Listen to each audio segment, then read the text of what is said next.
Alors là, je vais faire une mèche test. Ma cliente a fait une couleur il y a 1 mois et elle veut faire du blond, beige. Donc on va voir comment le cheveu décolore pour voir s'il est possible ou pas de faire le blond. Donc je vais pas prendre une mèche trop épaisse. Le but c'est quand même qu'elle se voit pas trop. Hop. J'ai travaillé avec une poudre assez faible pour pas que ça bloque le produit.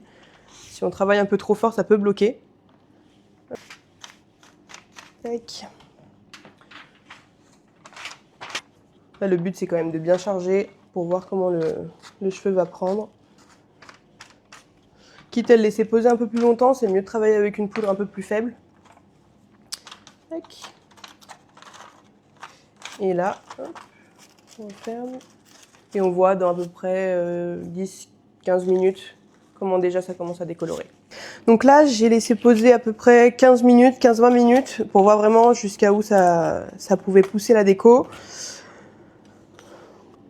Donc le but là, c'est de retirer vraiment tout le produit pour qu'on voie vraiment bien comment le cheveu a pris. Il a pas si mal pris. On voit qu'il y a une légère différence entre la racine et le reste là. C'est vraiment très léger. Là, on vient de sécher la mèche, on voit qu'elle a très bien pris. C'est pour ça que c'est hyper important de faire des mèches tests pour voir comment le cheveu prend.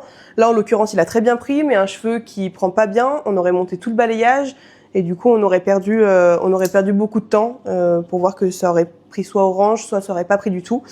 Et là, on va reprendre rendez-vous pour la semaine prochaine où on pourra monter le balayage. Et en attendant, on peut laisser comme ça. Ça se voit pas comme on l'a fait assez fine, même si elle les attache. Et voilà.